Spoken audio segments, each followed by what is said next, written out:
waktu kita sudah punya pasangan, waktu itu belum menikah, mungkin dalam masa pacaran gitu ya, itu sebenarnya yang kita omongkan ya bukan hanya sekedar film yang bagus apa, kita mau tamasya kemana, bukan sekedar kita mau nikahnya gimana, tapi oke, setelah nikah apa yang kita lakukan? Apa yang Tuhan titipkan buat kita untuk kita lakukan? Dia visioner, dia mau berpikir maju. Dan saya bilang dalam hati, I will follow him. Gitu. Makanya kenapa kalau misalnya Dr. Vito minta tolong ini, Stella tolong ini gitu, I'll do it. Gitu. Oh, ternyata gitu ya? Ini semacam konseling pernikahan juga ya? Berdua, maksudnya coba kita doa bareng yuk gitu.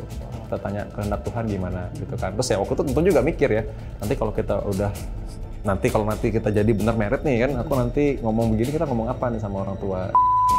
Kita harus tahu nih, sebatas apa mungkin kekurangannya yang buat kita nggak tahan gitu. Ketika kita mencari pasangan, yang baik-baiknya kita pasti terima. Jadi kan kita punya pasangan itu, kita harus bisa grow together. Ya, kan kita bersama, berarti nggak mungkin dong salah satunya aja yang grow kan, berarti kita grow together. Grow together itu juga bukan dalam satu sisi, in many parts gitu ya. Kami konflik ya hal yang dapat diduga ya, terlalu sibuk. Dua-duanya sangat sibuk. Nah, akhirnya waktu berkurang. Nah, jadi berarti kan kita harus solve this together kan. Kalau aku juga bertahan dengan aku banyak maunya banget, oh mesti gini, dan dia juga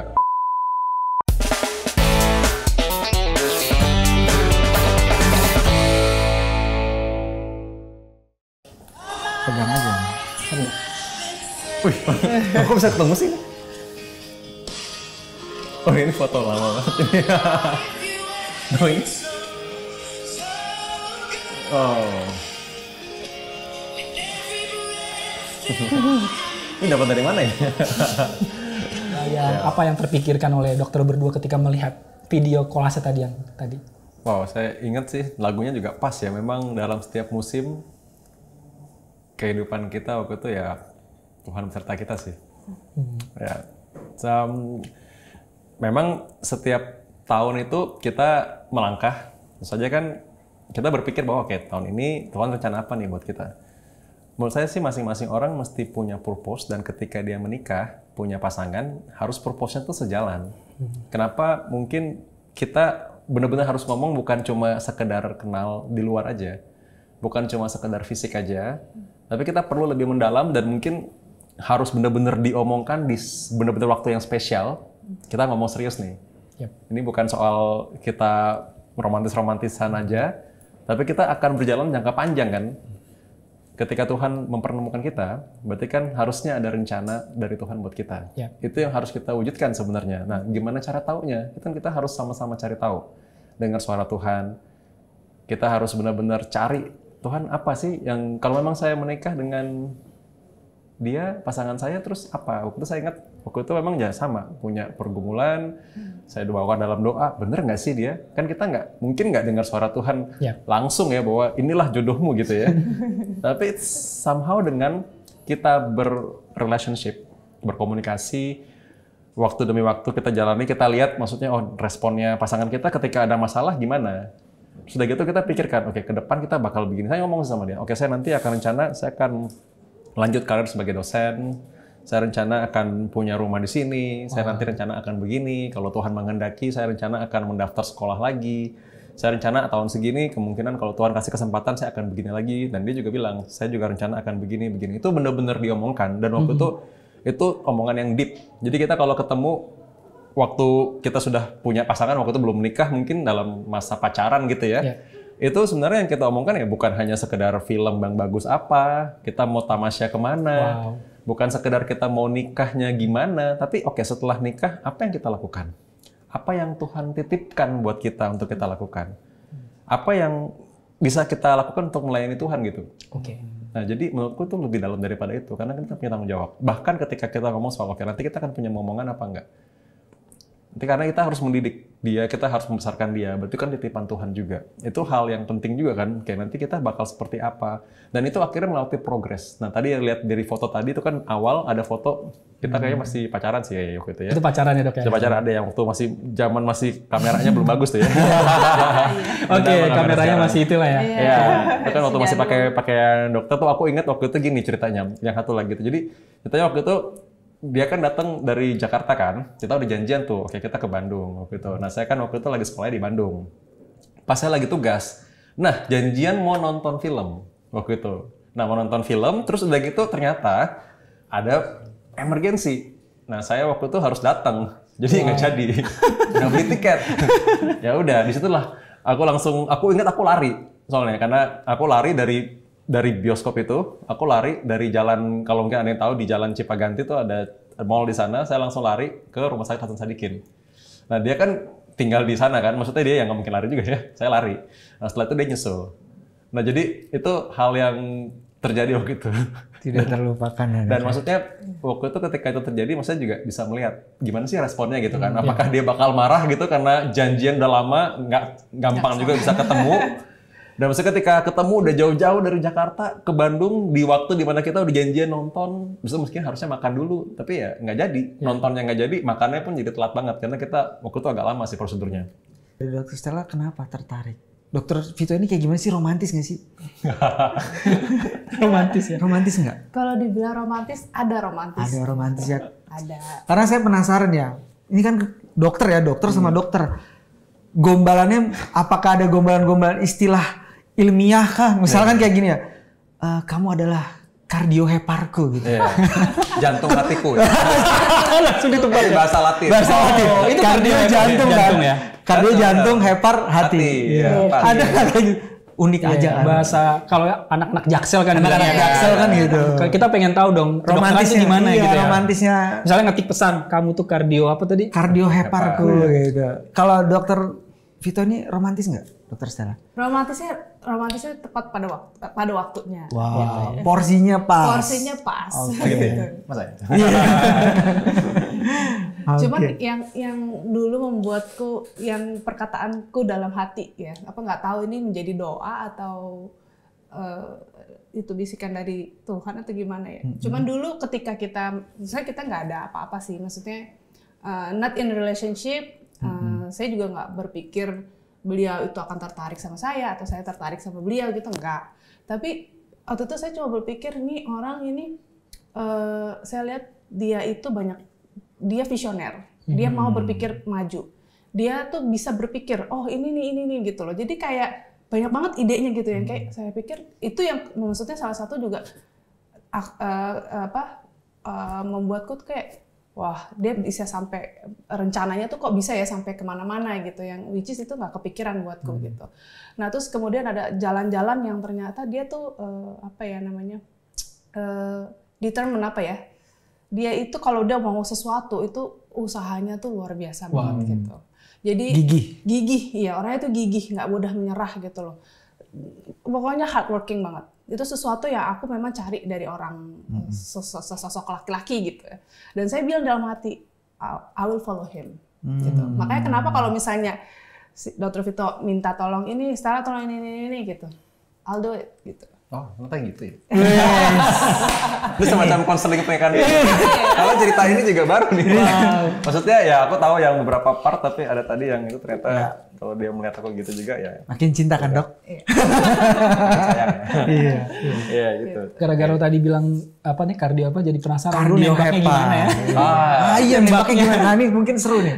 Nembaknya. Nah jadi ceritanya waktu itu kan aku berpikir ya, sama seperti yang dibilang benar juga ya kalau dipikir-pikir. Jadi aku waktu itu pikir, wah ini ntar lagi selesai nih. Tapi aku punya waktu, nggak bisa cuma cepet kan. Jadi aku bilang, oke sebelum kita memutuskan, aku mengenal setidaknya setahun dulu.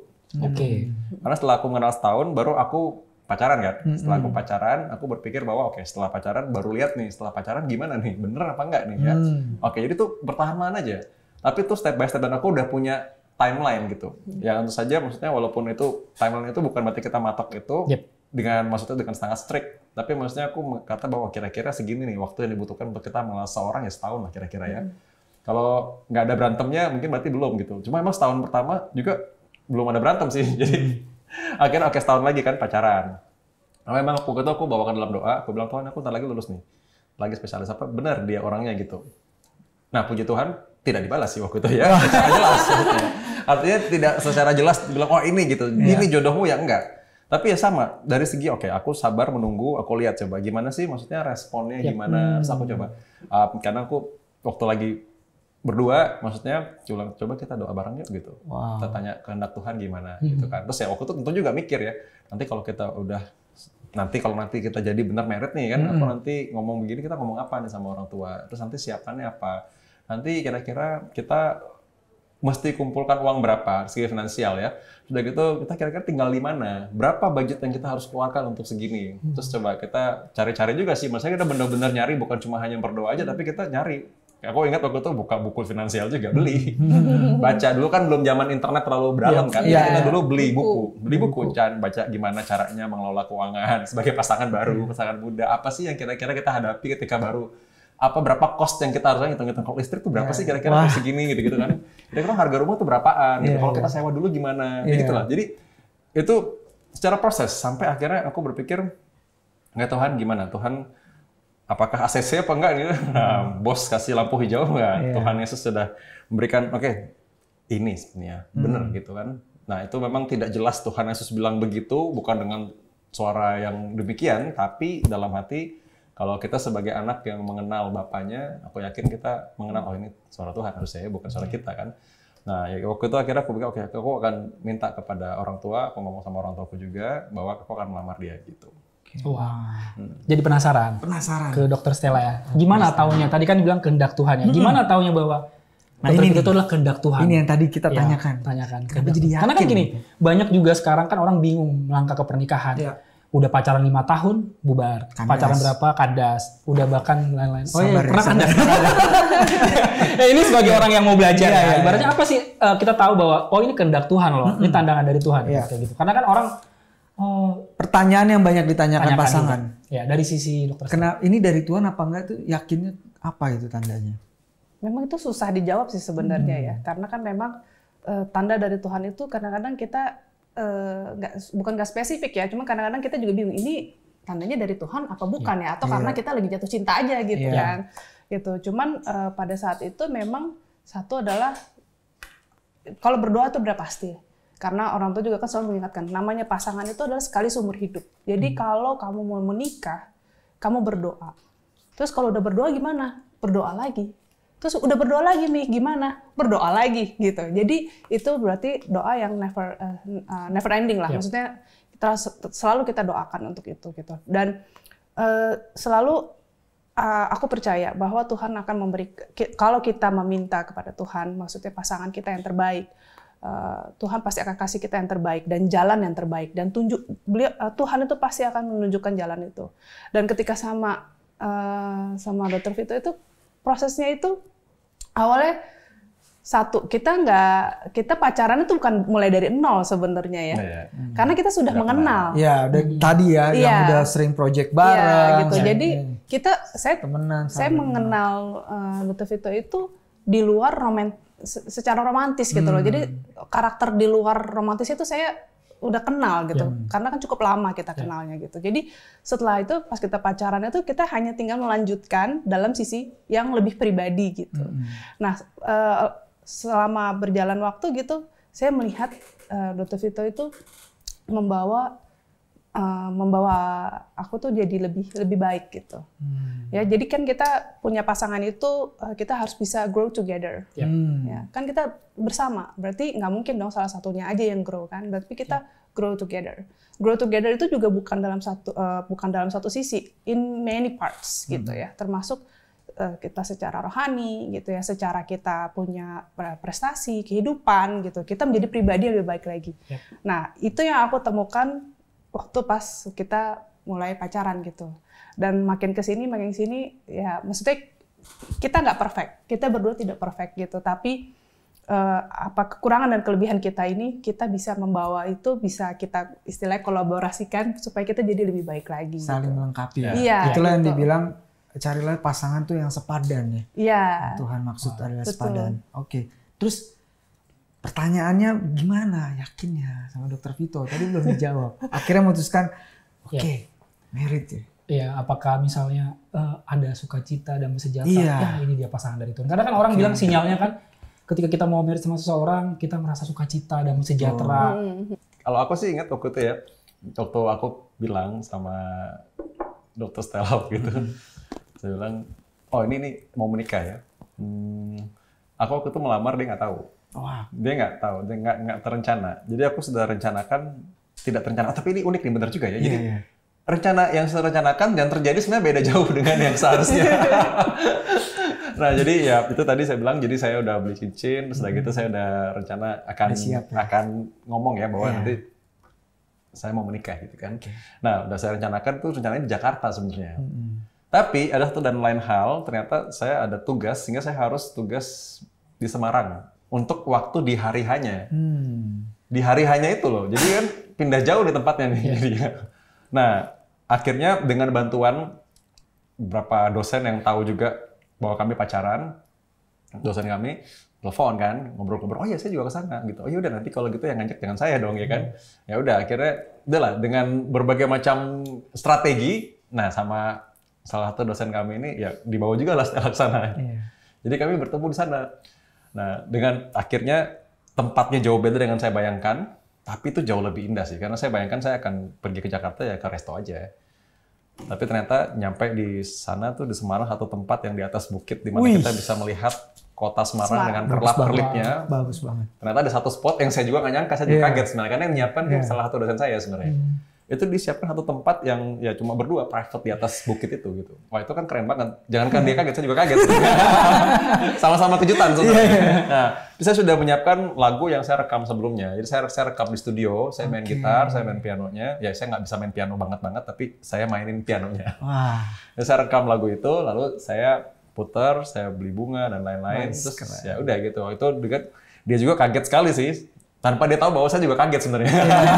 Karena saya waktu itu cuma bilang titip ya nanti ada bunganya, ada ini, ada ini. Ternyata ada lilin-lilin. Lalu di sepanjang jalan turun dari tempatnya itu masuk ke tempat di mana bukit yang itu ternyata ada banyak banyak bunga-bunga juga. Nah itulah akhirnya saya bilang bahwa let's marry me gitu. Nah, jawabannya? Gitu. Nah. Iya lah pasti. Nah itu dia, saya juga berharap langsung bilang iya, tapi dia cuma ketawa doang. Oke. Dia cuma ketawa karena shock atau karena apa? Speechless. Terus gimana lanjut dong? Padahal kan dingin ya gitu kan, pengen cepet jawab nih, dingin soalnya. Beku gitu. Iya. Tapi ya akhirnya dia bilang iya, dan ya waktu itu dia bilang iya, ya udah saya setelah itu ya bener kita masuk ke langkah yang lebih serius lagi. Jadi semua itu ya tahap demi tahap dengan yang menurutku memang kalau pengalaman saya adalah saya memang mendengarkan suara Tuhan itu dalam perjalanannya. Jadi itu tidak instan sih memang. Nggak suara itu langsung bilang begitu lihat pertama ini orangnya. Nah, waktu itu sih enggak. Tapi memang saya merasa bahwa oke, coba kamu jejaki dia, coba kamu seriuskan gitu. Coba kamu bawa dalam doa. Jadi itu dalam perjalanan sebenarnya. Mencapai di mana kita meyakini bahwa oh ya ini akhirnya suara Tuhan bilang oke memang ini yang aku siapkan buat kamu gitu. Luar biasa ya. Step by step. Nah itu kan setelah nikah juga masih panjang kan? Kan udah berapa tahun nikah? Tahun ini harusnya ya udah 10 tahun ya berarti ya? 10 tahun. Nggak gampang kan? Lu berapa tahun? 9 tahun. Oh, 9 tahun gitu ya. Dia udah punya problem, coba. Problemnya apa? Jadi gimana problemnya? Kita tanya ya. Nggak. Kan namanya pernikahan itu kita nggak bisa pungkirin. Pasti dalam pernikahan itu banyak banget. Konflik, segala macam. Apalagi sering hal-hal kecil ya, sepele kayak masalah matiin lampu kamar mandi aja bisa jadi besar gitu. Nah biasanya kayak dari Dokter Vito dan Dokter Stella itu kalau lagi ada problem itu gimana tuh? Lebih ke sering problem apa dulu kali ya? Problem apa dan gimana ngatasinnya? Iya bisa. Nah oke, sebagai bridging ya. Ingat tadi saya bilang kan bahwa salah satu hal yang membuat saya melihat kualitasnya Dokter Stella dulu. Saya bilang bahwa ini orang nggak terlalu baper nih orangnya. Jadi dia nggak inget-ingetin kita yang lama-lama gitu. Udah kalau selesai masalah ya udah selesai. Dan dia juga nggak yang tipe yang maksa kita, coba kamu gini nggak tadi, gini-gini nggak? Ya nggak gitu. Dia orangnya ya udah, kalau emang udah beres ya sudah, selesai. Itu sangat membantu sih. Karena menurut saya adalah ketika kita mencari pasangan, yang baik-baiknya kita pasti terima. ya udah pasti yang baik kita bisa terima. Dulu kayak mama saya bilang juga, ya kalau ada perempuan suka sama kamu, ya kamu kayak gimana juga dia pasti seneng lah gitu. Maksudnya kayak jelek-jelek kamu pasti senang-senang aja kan. Jadi maksudnya jangan cari senengnya sebenarnya, karena senengnya kita pasti terima-terima aja. Jadi justru kita harus tahu nih sebatas apa mungkin kekurangannya yang membuat kita nggak tahan gitu. Nah jadi ya salah satu kualitasnya menurutku, waduh ini kalau aku misalkan tahu memang banyak mau, mesti gini, mau gini kan, dia orangnya cukup bisa sabar mendengarkan dan dia bisa kalau udah kita mungkin ada sesuatu yang kayaknya nggak cocok buat dia, kita jelaskan gini, ini loh kita reasonnya gini gitu, dia bisa oh ya udah oke gitu. Nah tadi kalau kita lagi udah menikah, itu kan suka muncul kan ternyata sifat-sifat aslinya gitu kan, yang lebih muncul lagi sampai hari ini pun aku merasa ada beberapa hal yang oh ternyata kamu gini gitu ya. Ya tapi nggak terlalu kaget banget lah. Ya, maksudnya tapi udah maksudnya ada beberapa hal kita tetap belajar ternyata gini. Kita belajar menjadi pasangan lebih baik lagi kan. Lalu pasti ada. Nah dalam beberapa hal itu menurutku yang menyelamatkan juga adalah ketika kita ada konflik atau kita ada nggak cocok gitu ya. Ya dia nggak baperan gitu. Jadi we still can get together. Kayak maksudnya oke lah, nanti kita omongin lagi besok. Tapi kita bisa makan dulu gitu. Misalnya gitu. Masih bisa gitu. Oke lah kita besok omongin lagi. Tapi kita makan dulu sekarang. Atau besok lah kita pikirin. Atau enggak ya nanti kita lagi sibuk nih kan, lagi ada kerjaan. Kita nggak bisa ngomong itu sekarang, tapi besok kita omongin lagi. Dan yang berikutnya ya kita nggak selalu kalau udah malam tidur ya udah. Selesai aja. Marahnya selesai. Konfliknya mungkin masih ada. Tapi ya marahnya, emosinya kita singkirkan. Itu yang menurutku sih sangat membantu sih. Karena kita tahu bahwa konflik yang dialami sebenarnya berarti kan bukan hanya untuk dia atau untuk kita. Tapi untuk kita yang jadi satu sekarang kan. Jadi we are in the same boat kan. Di perahu yang sama nih. Jadi kita nggak bisa gontok-gontokan. Nah justru kita selesaikan sama-sama. Cara menyelesaikannya, Dok? Ya cara menyelesaikannya itu tergantung problemnya apa. Tapi menurutku bahwa kita harus lihat ini sebagai sisi pandang perspektif yang bukan bahwa kalau kita lakukan ini yang menang dia atau yang menang saya gitu. Tapi yang menangnya kita. Caranya, maksudnya biasanya untuk memenangkan kita itu gimana biasanya dari Dr. Vito? Contoh nih misalnya, waktu itu pernah ada kami konflik ya hal yang dapat diduga ya, terlalu sibuk. Dua-duanya sangat sibuk. Nah akhirnya waktu berkurang. Nah, jadi berarti kan kita harus solve this together kan.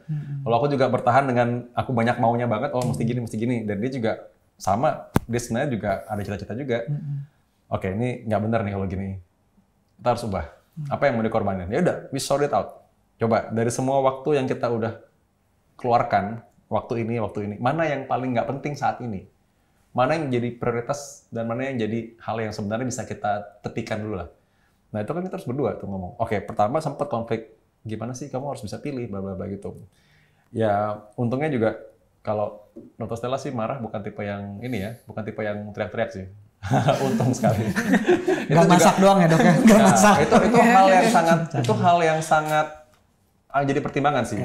Sementara karena kita udah lewatin masa pacaran juga kan maksudnya. Dan untungnya sampai sekarang sih dia bukan tipe seperti itu.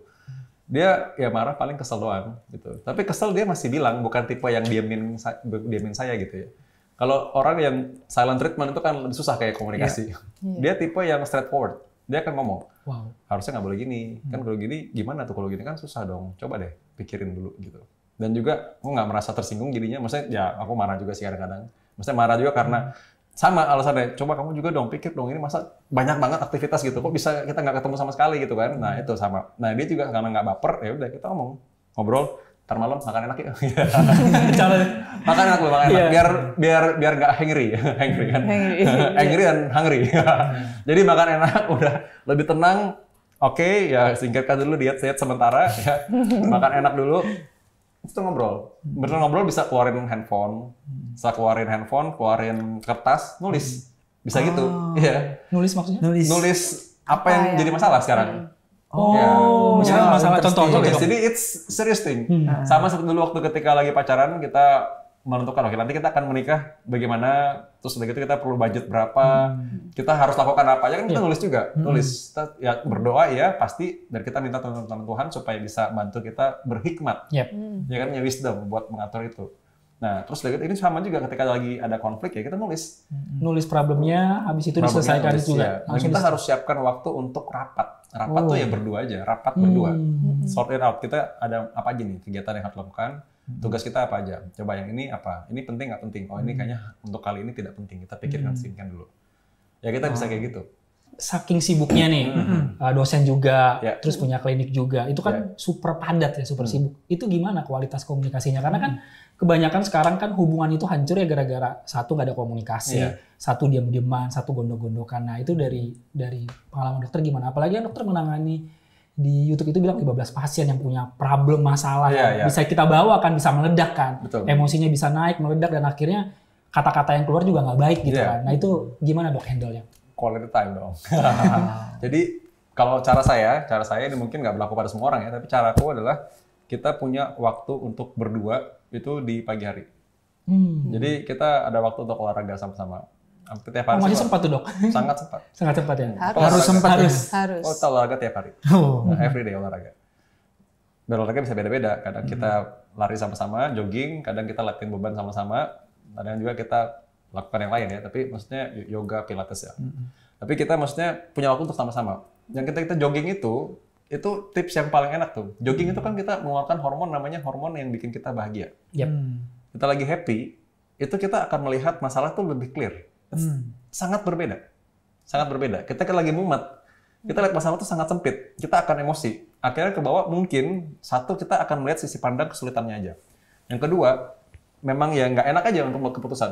Tapi begitu kita dalam keadaan kita jogging itu, kita punya namanya ada satiety center, itu pusat kepuasan di otak. Wah, ternyata kita bisa mengalahkan diri kita sendiri hari ini. Salah satu kemenangan tersendiri ya, bahwa pagi-pagi orang tidur kita olahraga gitu kan. Sudah gitu kita sambil kita lari lebih segar, kita ngomong, sebenarnya kita harusnya gini loh. Kemarin tuh salahnya gini.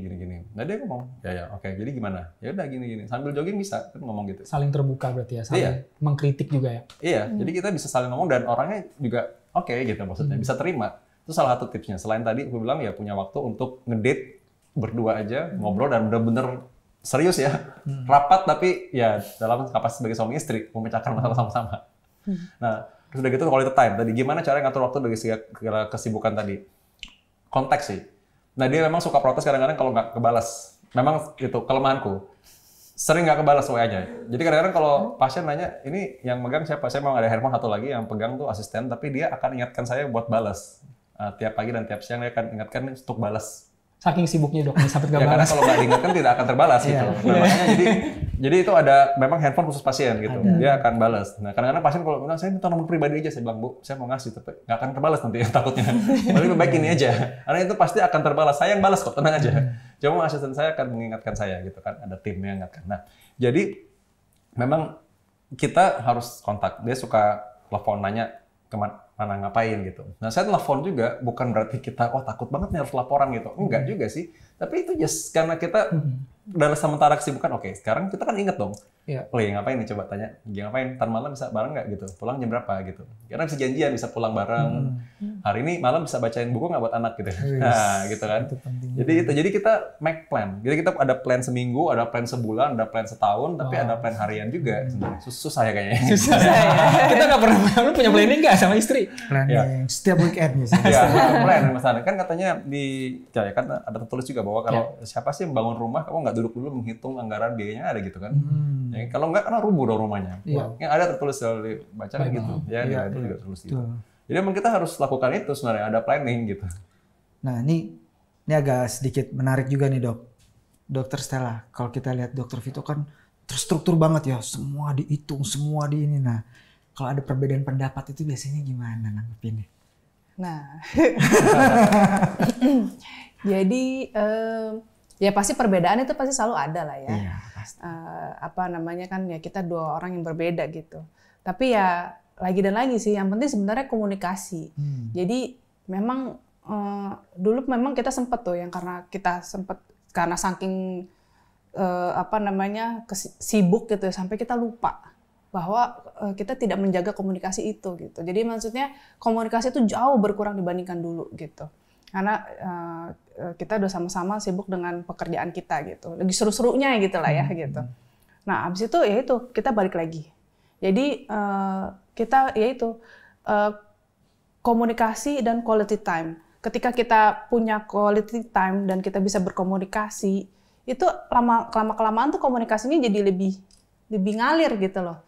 Jadi maksudnya kita juga nggak perlu yang sampai marah-marah, harus menekankan, pokoknya saya mau begini, mesti begini, mesti begitu. Enggak, justru kita oke, menurutku begini, menurut Dr. Vito begini, kita jalan tengahnya jadi gimana? Jadi mana plus minusnya yang lebih baik yang buat kita gitu. Jadi akhirnya ya itu yang kita ambil bersama gitu. Jadi pokoknya keputusan bukan hanya karena itu aku yang mau gitu, tapi biarlah itu keputusan itu kita yang mau gitu loh, kita yang sepakat gitu. Jadi nanti nggak ada nyalain, tuh kan kemarin gitu, tuh kan gue udah bilang gitu kan, nggak kayak gitu gitu. Jadi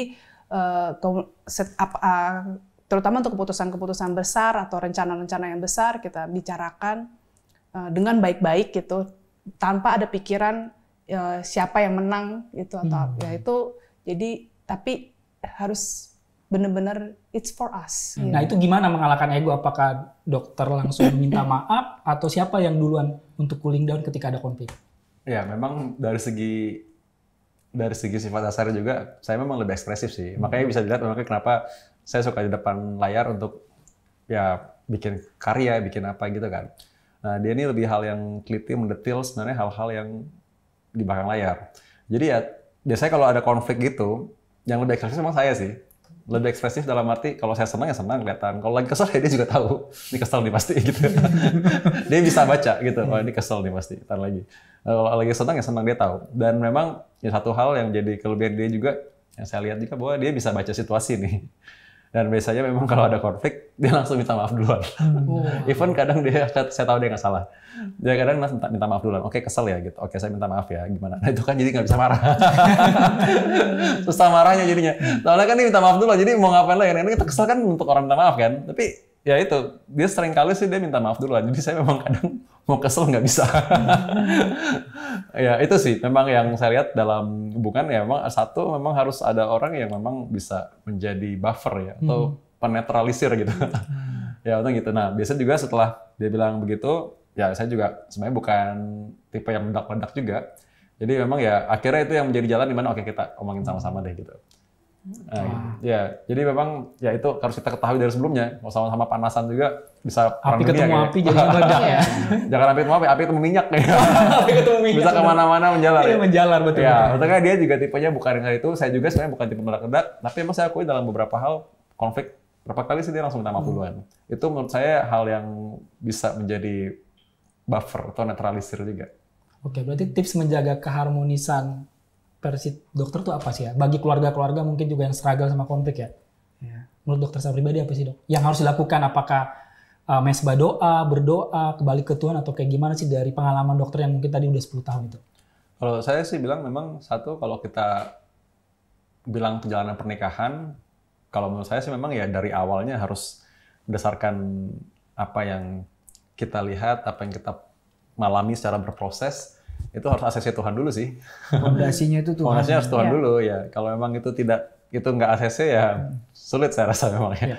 Dan itu memang dari awal itu makanya harus benar-benar kita alami secara pribadi. Masing-masing orang mungkin punya pengalaman berbeda. Tapi saya rasa bahwa ya menempatkan Tuhan sebagai yang pertama karena kita kan di sini melayani Tuhan aja. Buat apa sih kita sebenarnya melakukan kesibukan itu, kita bisa sibuk macam-macam sih. Itu kan sebenarnya kita punya purpose masing-masing.